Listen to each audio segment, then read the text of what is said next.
So if I could have your attention, please, for our lunchtime highlight. I would like to introduce Sharron McPherson. We are most fortunate in having her be here for not so long ago. She was in South Africa. Now she's back here with us for a while. Anyway, she has been a senior policy advisor on the intersection of policy of climate, infrastructure, and national security. She is a senior adjunct and the CEO and founder of Resilience Technologies. I was really impressed when we first met at the work she has done on providing opportunities for women in in business, and particularly in green business in Africa. So without further ado, Sharon, thank you.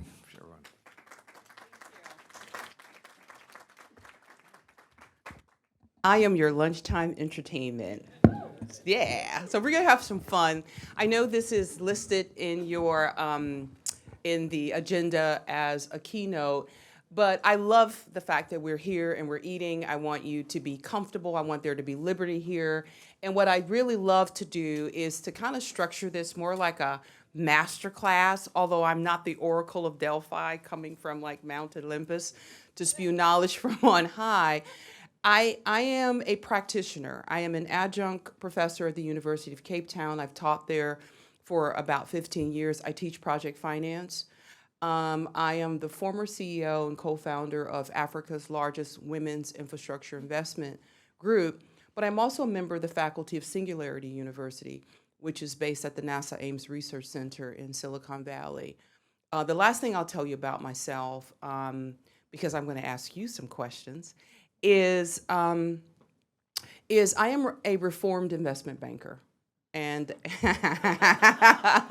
yeah, operative word there being reformed. I did not cause the global financial crisis all by myself. Okay. So I grew up doing collateralized debt obligations on Wall Street. I started at JP Morgan. I'm not going to tell you when because I'm dating myself, but it was way back when. And then I flipped out. I started doing derivatives, et cetera.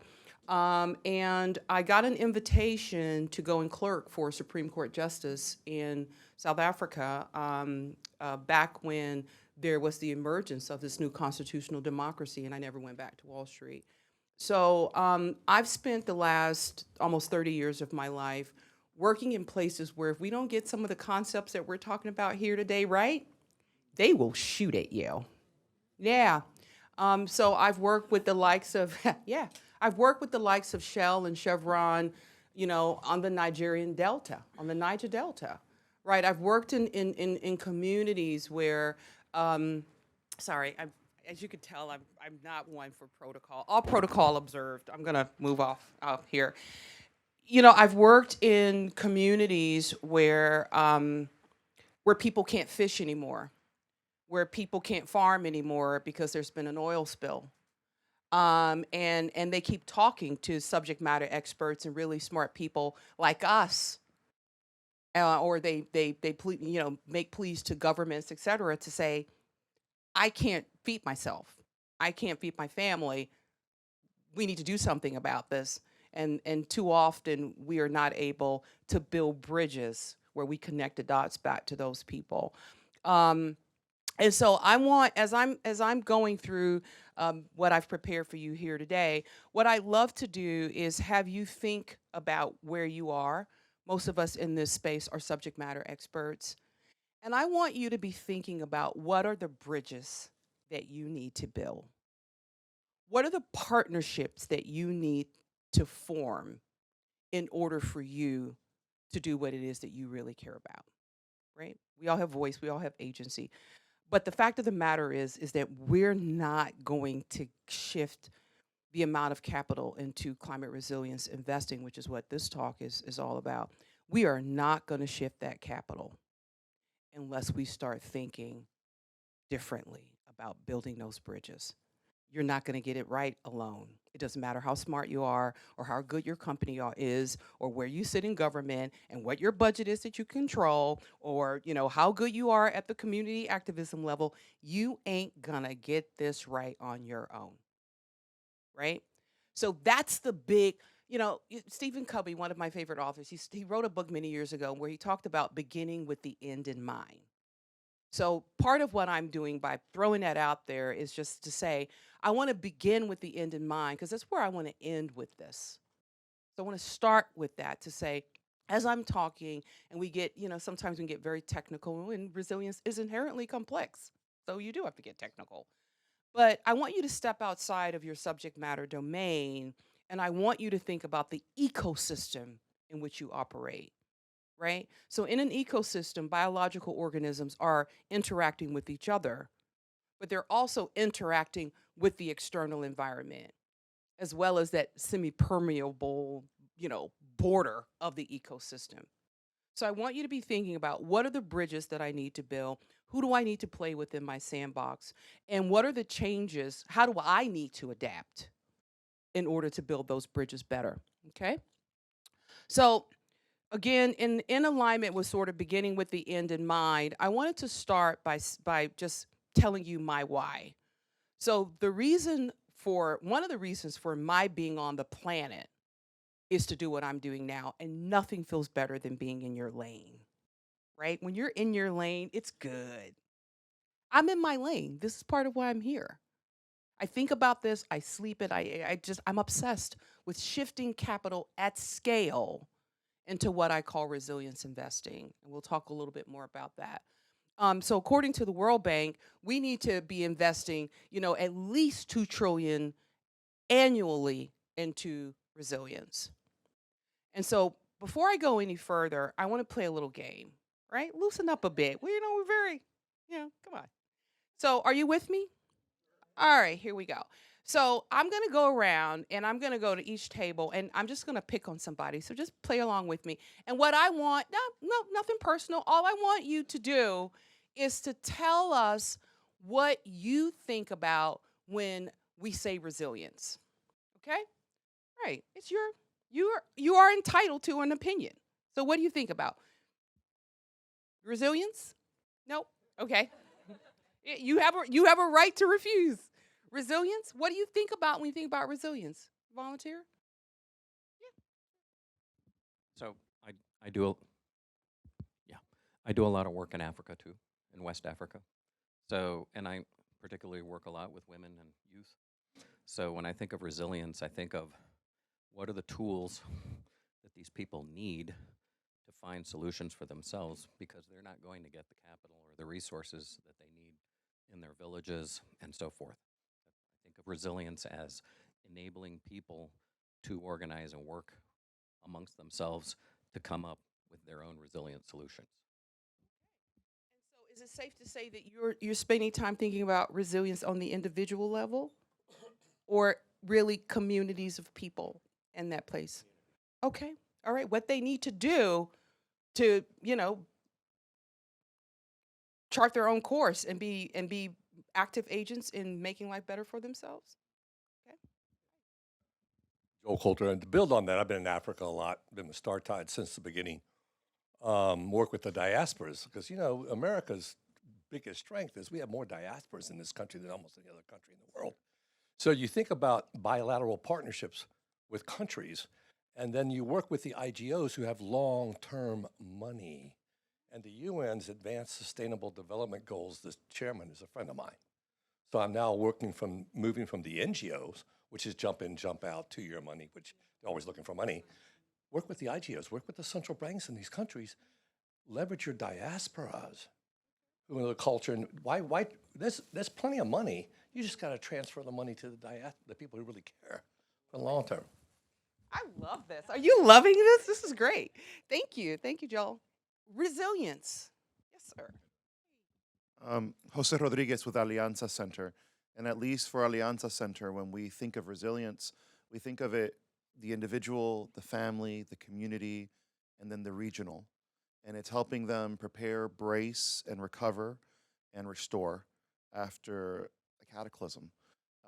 To our context, for us, resilience is seen in response to climate change. The whole state of Florida is a coastal zone. We not only work with Black and Brown communities along the I-4 corridor, but my executive director, Marcos Villar, and I were talking about, we're also a receiver community. So it's not only bracing ourselves for helping the community that already lives in the community, but a hurricane in the Caribbean or disaster in the Caribbean displaces tens of thousands of individuals to Orlando International Airport. So it's also bracing ourselves to help others build resilience and getting them ahead of the curve because when they come to Orlando, they haven't benefited from all the development we've done with our community, but they can benefit from the infrastructure that we have put in place. Thank you.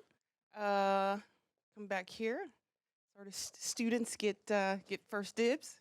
Okay.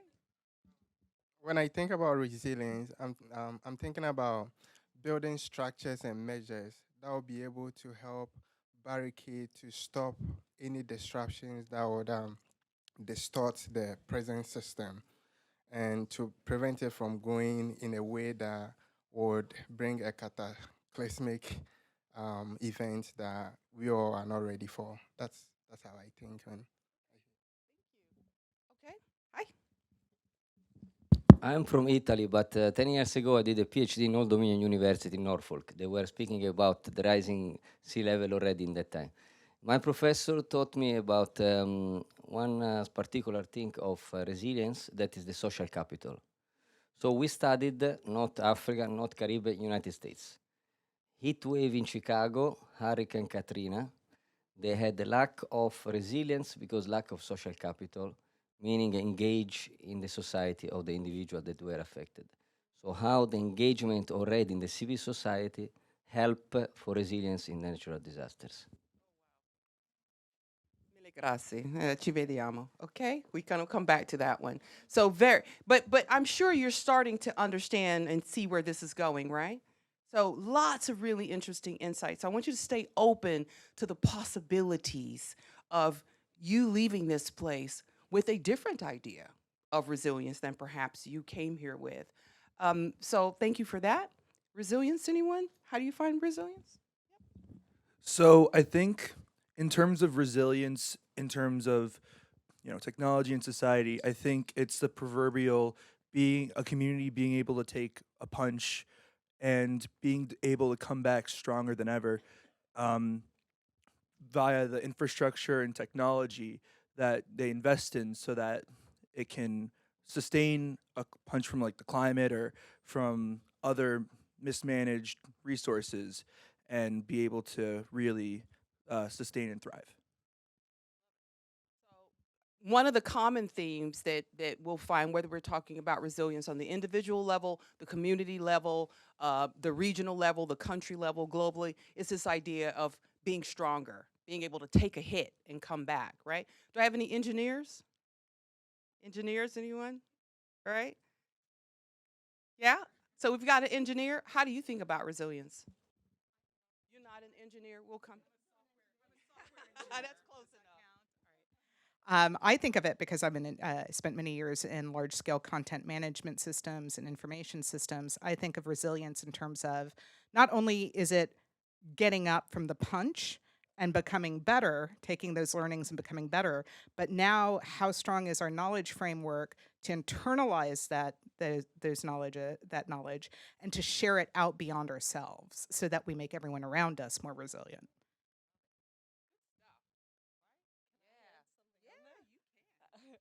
For me, one of the key things is saying resilient to what?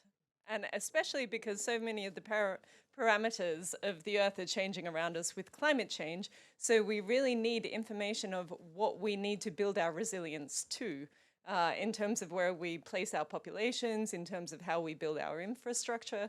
And that's a big challenge and one that we can hopefully just build on with the best science available and the data that we have available, historic trends and forecasting and yeah. Sure you're not an engineer? Hi. I'd like to give it to Landon.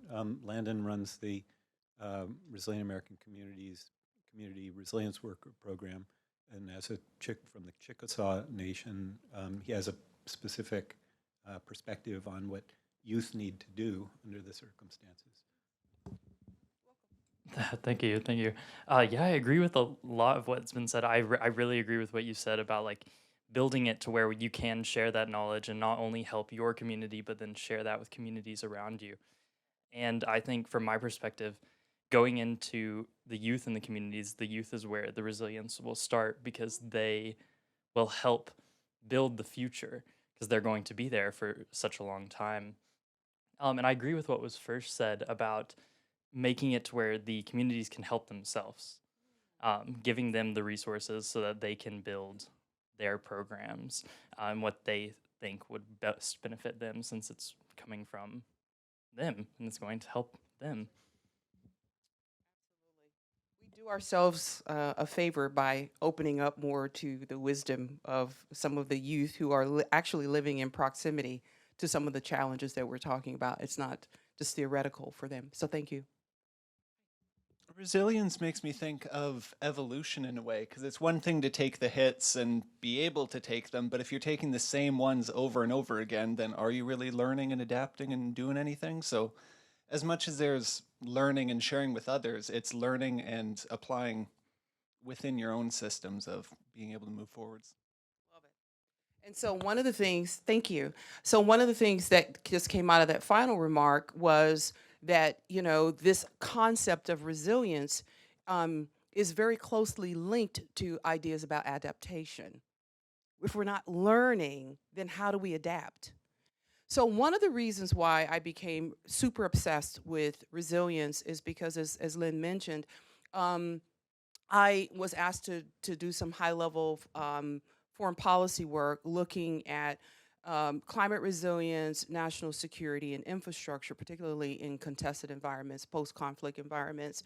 And one of the things that I began to realize, my friend Sherry's gone, and I really, I'm sorry that I missed part of her talk, but when you go to the DoD and the various agencies, quite often, even within our own government here in the United States, different people in different departments, different GSEs define resilience differently. And so I thought, okay, if the Department of Defense has ranked climate as one of the top 3 threats to U.S. national security, surely we need some kind of common framework for analysis so that we can begin to have an understanding of how we can approach this from the different perspectives, right? Right. So that's what I've been obsessed with, and that's what my research has been about. But the why for me, it's not just about research. Yes, I am an academic, but I am unapologetically a private sector player. I am not a philanthropist yet. Okay? All right? And money matters. And so I have no problem being that proxy, and you can take me on, because we've got to have tough discussions about how to shift that private sector capital into the things that we care about. And too often we're underrepresented in the room, right? And so I want us to have robust conversations around the money, around the capital that is needed. So I think it was Jerry, my friend, my Italian friend. I'm from Norfolk, by the way.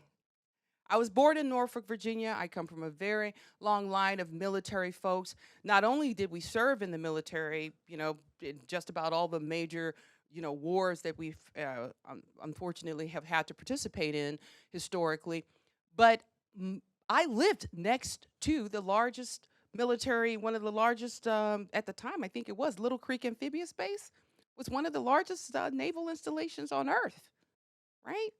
Yeah. So I'm from one of those communities that we talk about. And when I was growing up, you know, we would leave Norfolk and we would go and we would visit some of my relatives that lived on the Eastern Shore. How many of you know where the Eastern Shore of Virginia is, right? It's beautiful out there, right? Well, the only way we could get there was across the Chesapeake Bay Bridge. 17.6 miles, an engineering feat, very key to national security. But again, part of why I wanted to open with having you talk, not just because peer-to-peer learning is imperative, but because of these bridges that I was talking about. I'm obsessed with bridges and resilience. Bridges to resilience. And so the only way that we could get to my family out on the Eastern Shore, and they were small scale farmers, sometimes, sharecroppers, just hardworking American folks, right? The only way we could get there was via the Chesapeake Bay Bridge. So it wasn't just about, this bridge being important for national security. This was the bridge that was going to connect me to the Chincoteague ponies. And I wanted to be one, right? I still want to be one. We got to get this work done first, though. So I'm from one of those areas that you talk about. I'm from a community where, the U.S. Army Corps of Engineers really didn't pay much attention to us, despite the fact that my neighborhood was immediately adjacent to one of the largest military installations on Earth. Come on, how can that be? Bridges. So let's think about that. So conversation goals, some facts to know, the value action gap, which is what I promised you that I would talk about. It's where a lot of my research and some of those case studies I mentioned have been anchored in. And sorry, my husband is a VIP, so my phone rings even if it's on silent. Now it's off. And then high technology, why technology matters. I agree with one of the panelists earlier who talked about the fact that we're rushing headlong into AI, and then you start talking about all the ways he's using AI, right? And so I'm going to share that. We're really concerned about AI. I spent a lot of time, I mentioned, at NASA Ames, working with some of the most disruptive technologies on Earth. But the fact of the matter is that resilience doesn't work without data. It doesn't. Right? You can say amen. I'm a preacher's kid. I won't mind.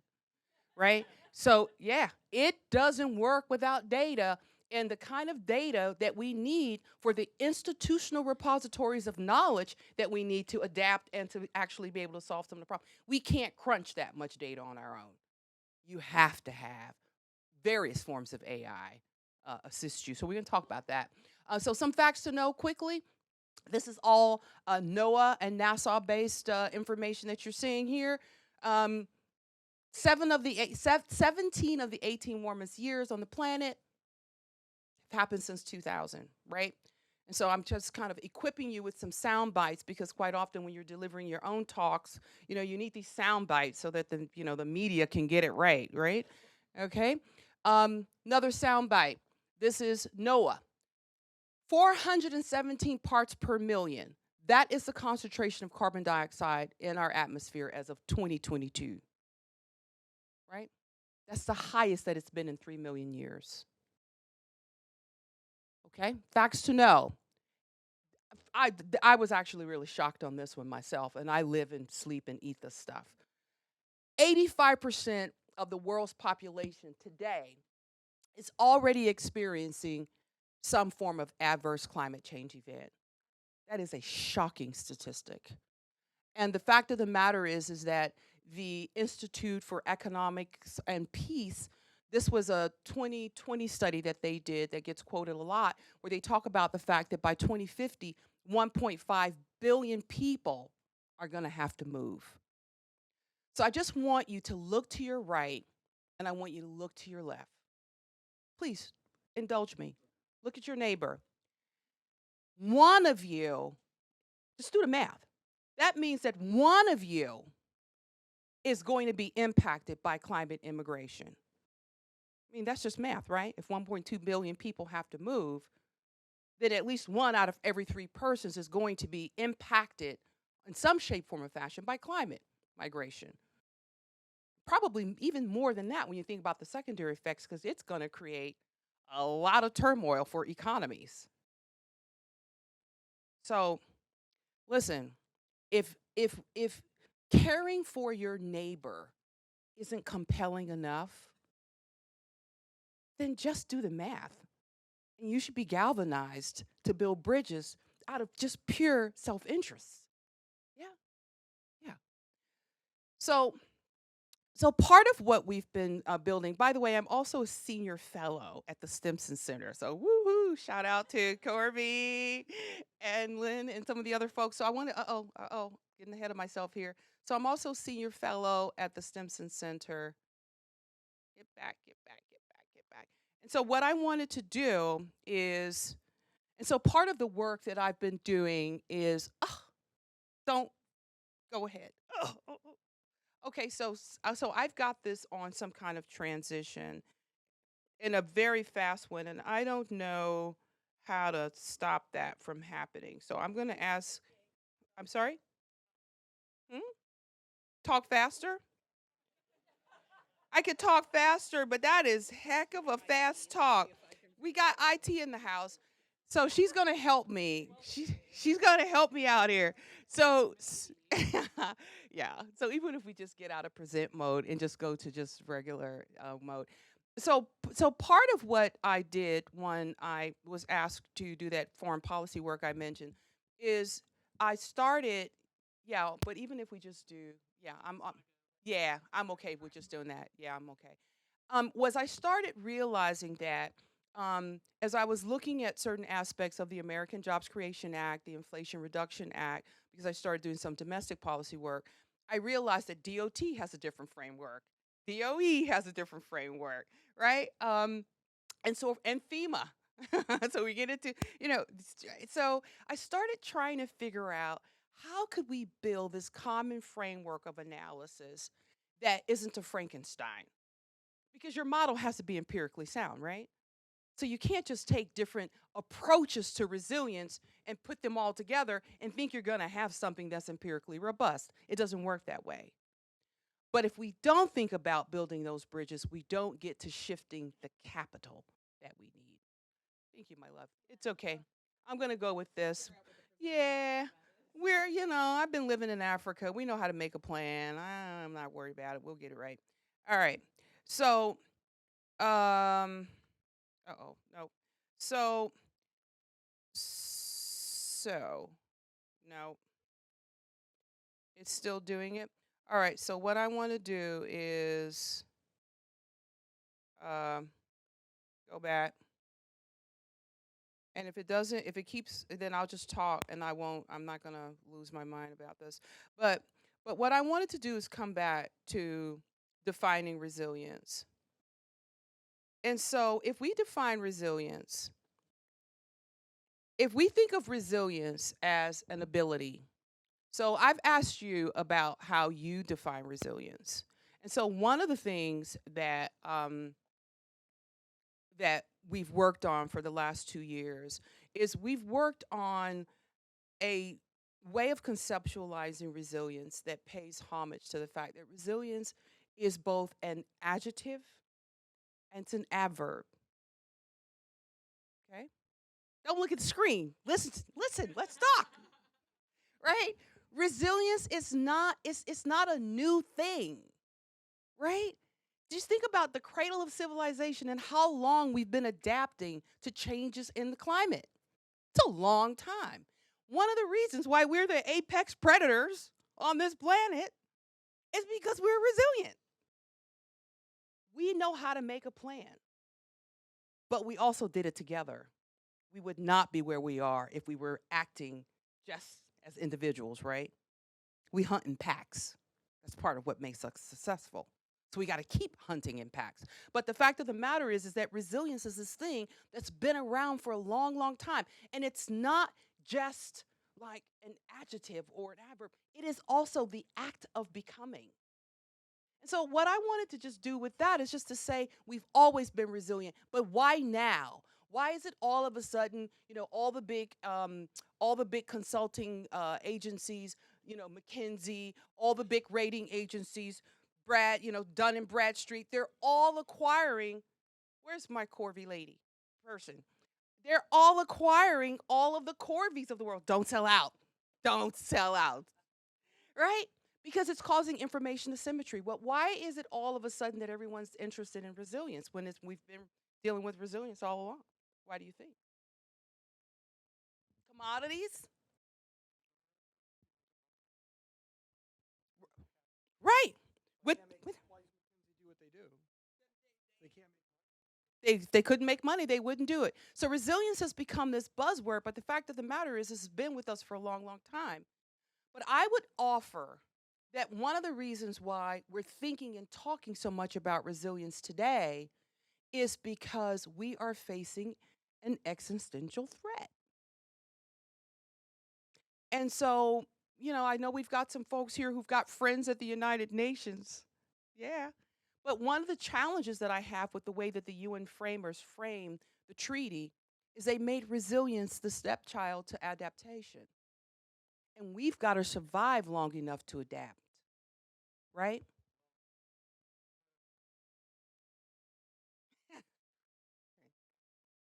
Yeah. Yeah. So this concept of resilience, I couldn't agree with you more. So this concept of resilience is critical. Our approach to resilience is based on the baseline resilience indicators for communities, which is BRIC. It's an index that's used by FEMA, but we started modifying it because if we really want to understand, how to begin to shift capital, we first have to pick a starting point and then build those bridges. And so we started with a statistical model that had already been peer reviewed and validated, and then we began to modify it.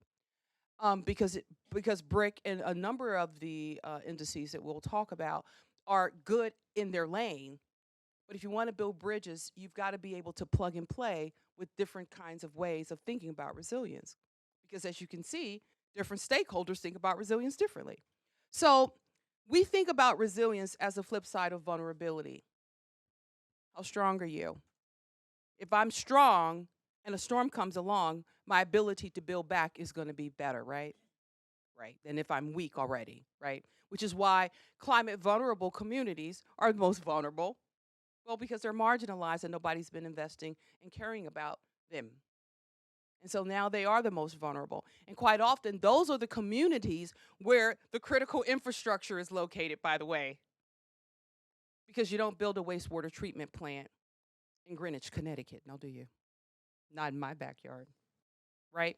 So where are those critical, quite often, where are those critical infrastructure projects located? They're located in communities where people can't say, not in my backyard.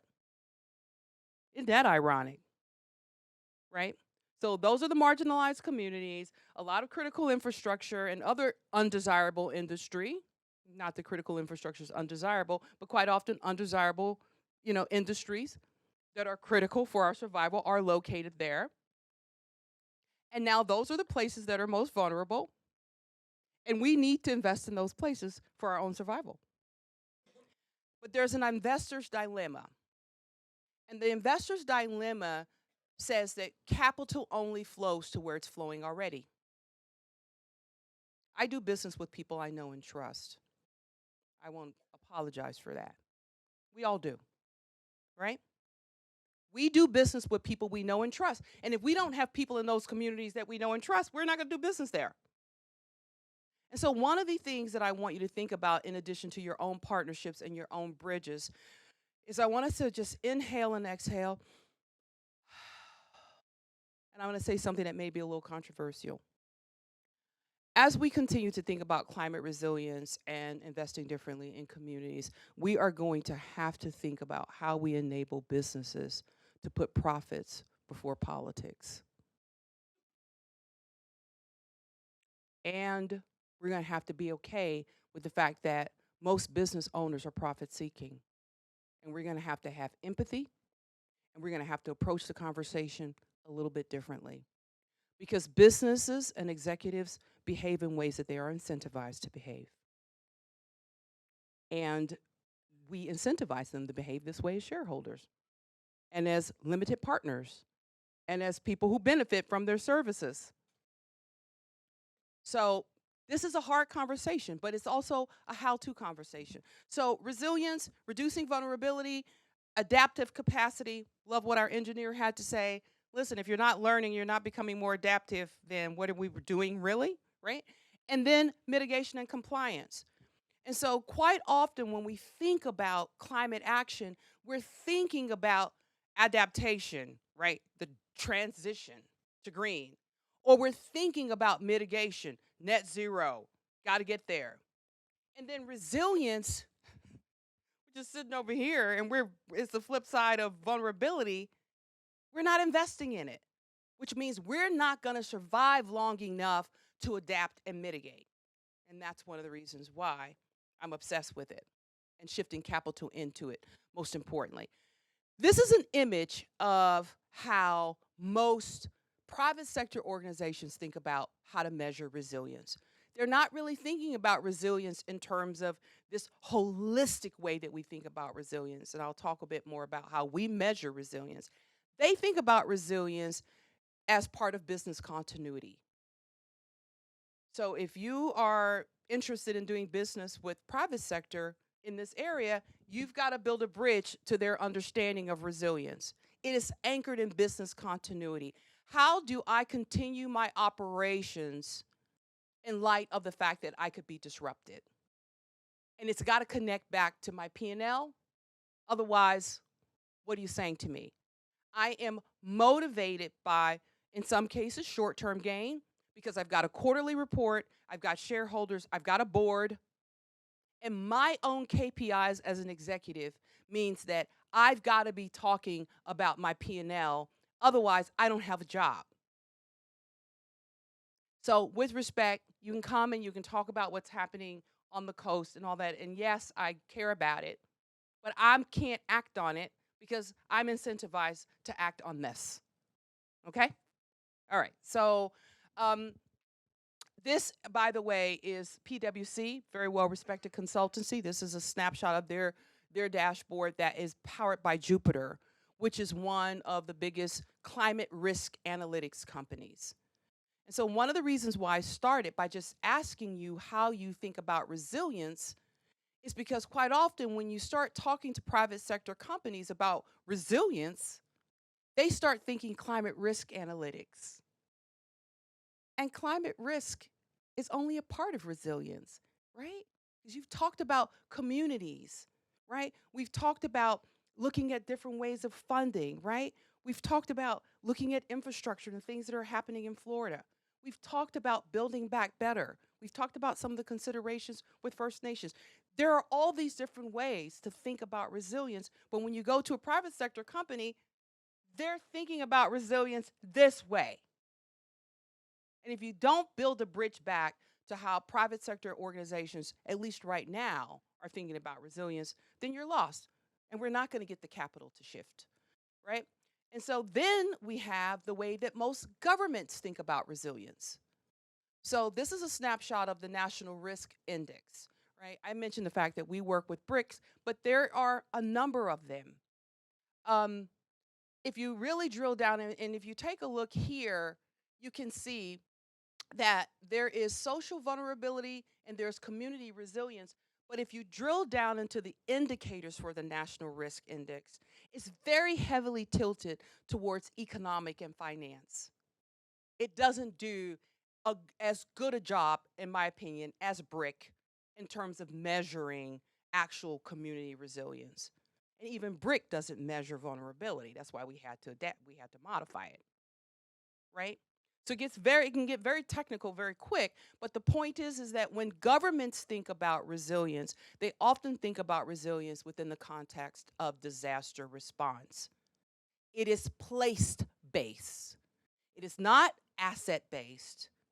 It is place-based, right? And so no matter what the level of analysis is, you generally are coming down to something that is informed by a zip code, and it's a community level analysis.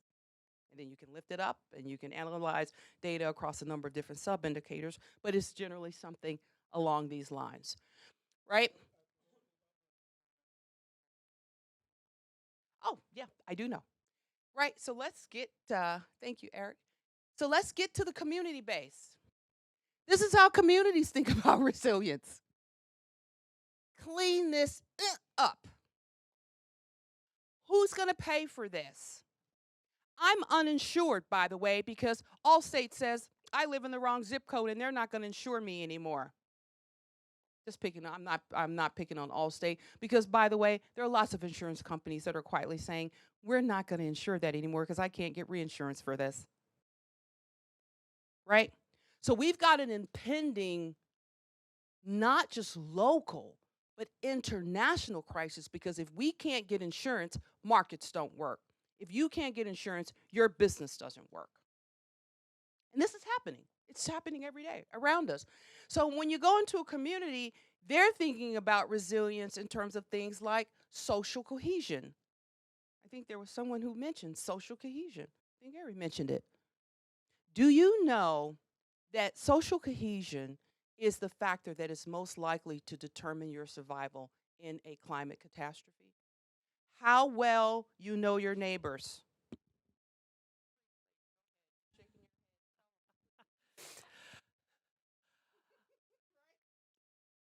Yeah, so well, I'm working on a research project about this, but in many cases, I mean, it is your local, your connections with your neighbors and the broader community that is that first response, especially in the context of a disaster like a hurricane or something else. I mean, we saw it in New Orleans in after Katrina, we saw it in New York after Sandy, we've seen it again and again and again, that often the official response, not just from government, but also from things like the Red Cross, is slow and very slow to make it into those marginalized communities that you're talking about.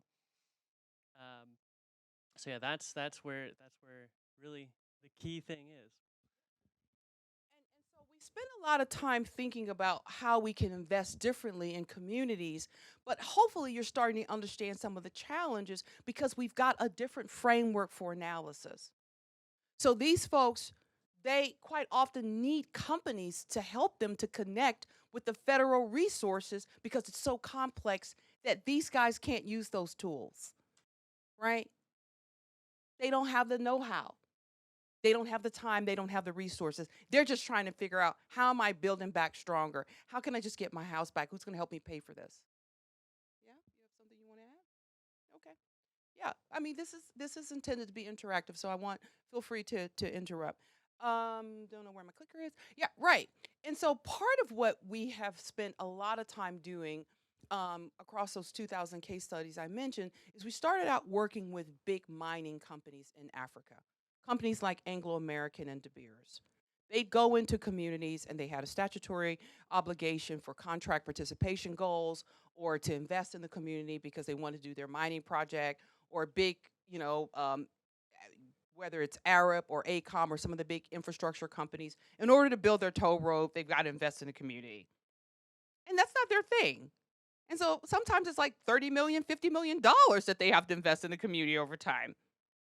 And so for the last 30 years, we've been in emerging markets saying, we'll take that money. Thank you very much. And we're going to go out and we're going to do something extraordinary with it, because it's a grudge purchase for you. That's not your thing. You just want to build a road, right? And so we're going to give you all the stuff you need to click off your TCFD, your ESG, all that stuff. But we're going to give you some great stuff to put in your annual report, and it's going to be real. And so we started working in places where literally sometimes our lives were at stake because people were so angry and frustrated by the lack of disinvestment. Yes. I got 5 minutes. Woo, wow. Time goes fast when you're having fun, right? Okay, so I am going to kind of wrap up here. And this is the value action gap that I talk about. This is in part informed by a study that was done by Deloitte and looked at 2,000 companies. But when we read the study, we were like, wow, we've also done about 2,000 case studies, and it is confirming what we know. And that is that the majority of executives who are sitting on all that capital that you need to invest in your projects, they know that climate is impacting their bottom line. They actually are aware of it. But the majority of them don't act. And why is that? Well, one is because they need you to get beside yourself and build a bridge so that you better understand how to interface with them. But here is why. So one of the reasons why is because of lack of access to technology to measure action, which is one of the reasons why organizations like Corby, some of the other that we've talked to, Eric and others, that's why your companies matter, because they can't do it themselves. My business is making widgets. I'm not a climate risk specialist. Hello, get in here and help me with this, right? So they need access to technology. A big insurer that we work with in South Africa actually also found that managing the data from one of these community projects was too much for them. It became too data intensive. They were trying to be proactive about how to get out into the community and expand the lens so that they can understand some of the systemic risk that's material. But very quickly, the project became too much for them to handle. They didn't have the resources, they didn't have the people, right? So these are some of the reasons why we are not unlocking the private sector capital. So if you understand what's in that value action gap and you begin to solve for it, you will unlock the capital. And that's what we've been doing, and what we're trying to do now is to build a platform that helps us to do what has been really high touch. We want to make it also high tech so that we can get that data and insights that we can share. So I'm not going to go deep into this. I'm out of time. And so this is the area where we started playing, because it's an area where there's not a lot of folks. I mean, most of my business partners are like me. They're from the financial services sector. They've grown up in infrastructure. They know how to talk to structural engineers. But we also know how to deal with communities, because that's our sweet spot. That's what we really care about. That's what we're trying to get the money for. And then there are lots of companies that work on just closing the gap between helping those communities to qualify for FEMA funding, et cetera, et cetera. So we liaise with those. But we're network orchestrators. And so you need to also think about network orchestration within your own areas of influence. So I'm going to close here. If you want to get this right, here's your how-to. First, invest in understanding the private sector drivers, levers, and enablers. How are these people that you want to partner with or to fund your project or your pilot, how do they make money?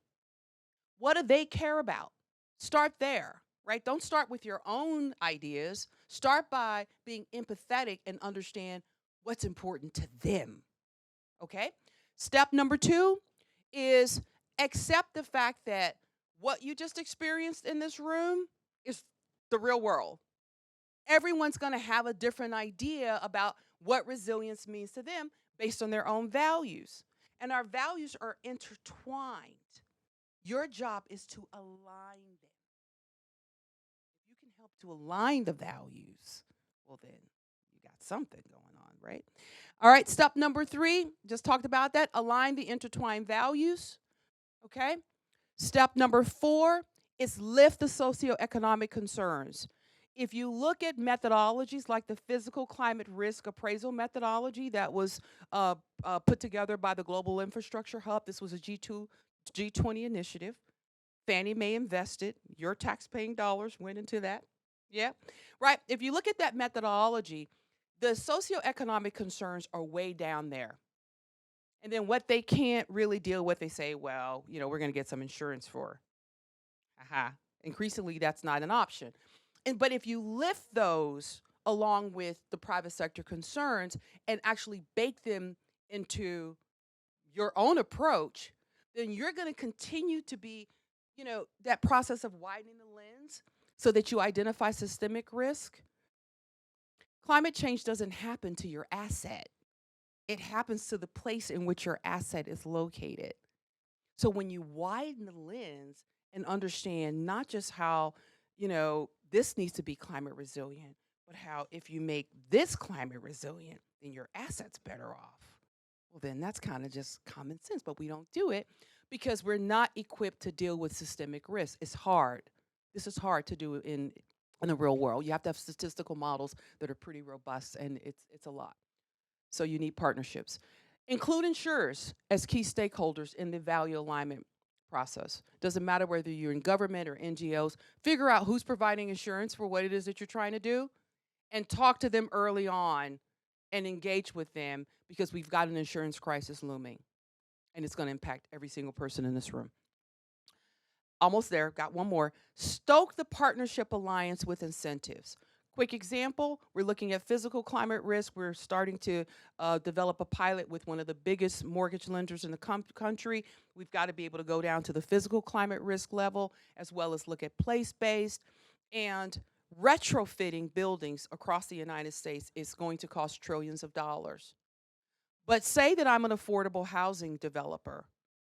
Excuse me, who's going to pay for this? You want me to spend $100,000 to retrofit the building, and excuse me, is that not worth? That's not worth it. But what we found in some of the pilots is that if we're able to get government support, little tax incentives, some breaks, if we're able to get insurance companies to say, oh, wow, if you do that, we'll give you a break on your premiums because our casualty losses are going to go down. Right? And you start to stoke that ecosystem with incentives, and you get that cost down from 100,000 to 50,000 because you've incentivized the players. You're starting to match the resilience investing requirements to the dividends. And too often, private sector won't play because you're asking me to pay for something and I'm not getting those dividends. So we've got to spread the cost, match the dividends, and we've got to be smart about how we stoke the system with incentives. Last one is leverage technology. Without technology, we are playing a guessing game. And so we need to figure out how do we begin to leverage technology through partnerships so that we have a repository of knowledge and we can begin to share, this is working for me, what's working for you, and then we can start to really roll this out in a way that moves us closer towards a better framework. That's the tool that we're working on. We're going to try to make it as simple and easy. Government, whatever, we're all on it, and we want it to be as ubiquitous as a FICO score. We're looking for partners to pilot with, but this is the high touch element of the high tech element of the high touch stuff that we've been doing for so long. That's it. I know I may be 2 minutes over, but you guys have been great. Thanks.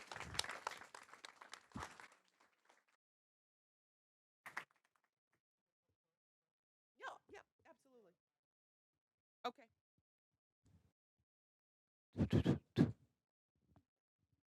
I'll be my own mic runner. So I really appreciated how you took real world experience on the academic side and then came up with sort of doable solutions.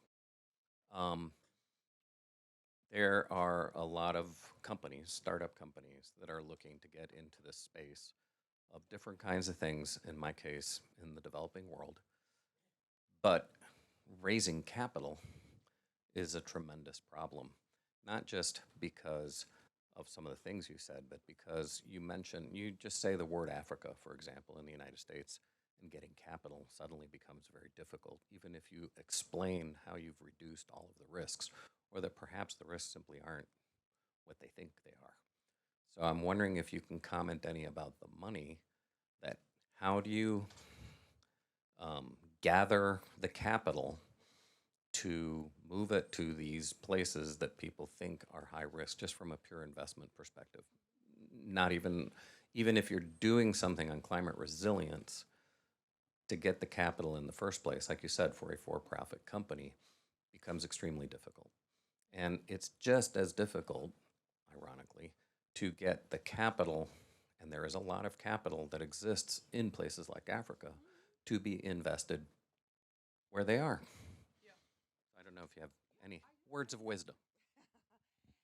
Well, first of all, thank you for just asking that question, because really what you're talking about is a hero's journey.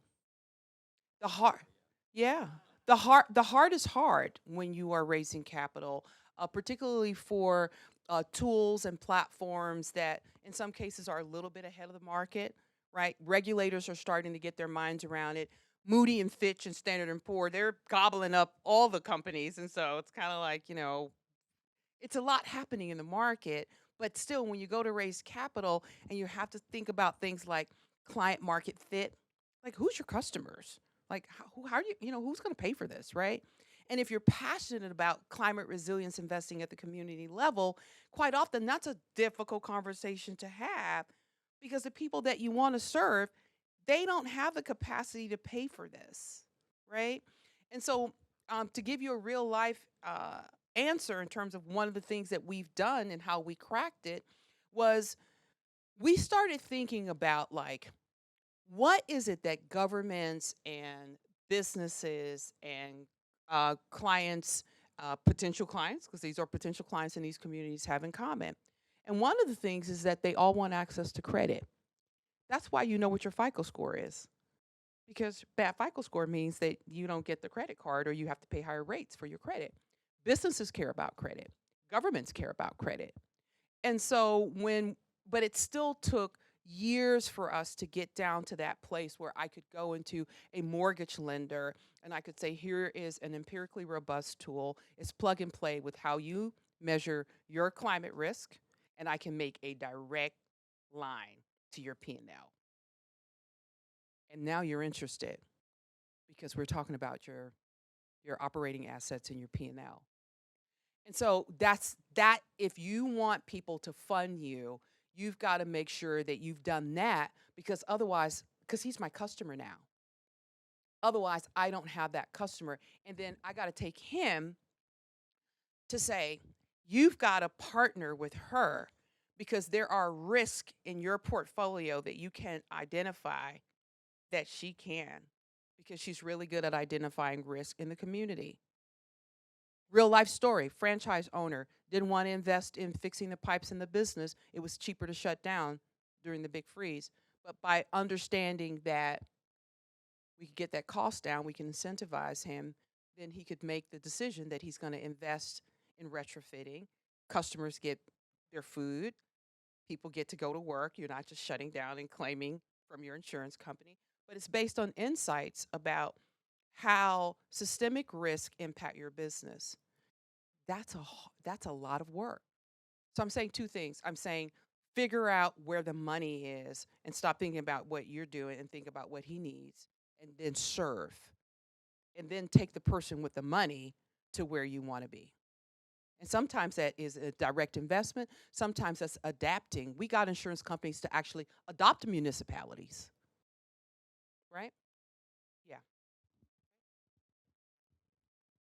So, question, I'll start with a statement that I work with private sector that does long-term things through the state partner program, and we have state partner. So if the private sector is already involved in these countries, through Rotary Club, state partner program, that's a piggyback way of already getting into the business cycle, the private-public partnership. What other catalysts have you come across that this group could learn about that help them move forward? So one of the challenges that we have is that we need a development finance agency in the United States, right? Because the way that I do this in South Africa or Sudan or, or even Dubai is quite often I am partnering with a development finance institution. So one of the projects that we're working on right now that I may have mentioned earlier is we're working with NAPAD's project development unit. And what they're looking at is how they can use some of our methodology in their project due diligence process, because they're investing in these infrastructure projects that are being hammered by climate-related, disasters, and they're losing money. And they're like, we've got to be smarter about how we do the due diligence on these projects. And so we need a lens that can connect physical climate risk analysis with place-based climate risk analysis. And we've got development finance institutions who are helping to fund that, right? So the DFIs can be, okay? Don't sleep on the DFIs. Okay, great. Speaking of Africa, how are we addressing China with all the human rights abuses, and then the silica and the PV panels, 80% Chinese, for photovoltaics, rare earths and the wind turbines. I mean, it's hard for a United States company to compete with that, along with what's going on in Africa, for example, even here with batteries. All the battery processing is going on in China, 80%. Question. And how's that being affected by the lenders? Are they looking at that?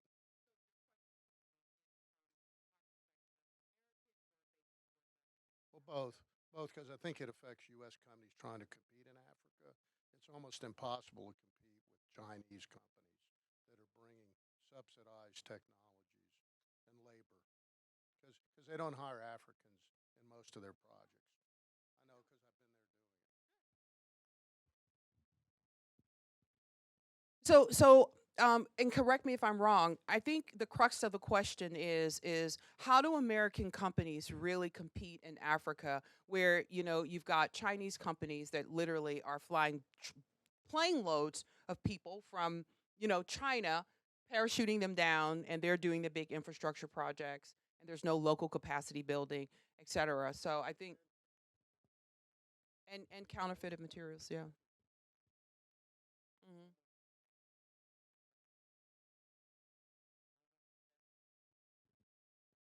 Yeah.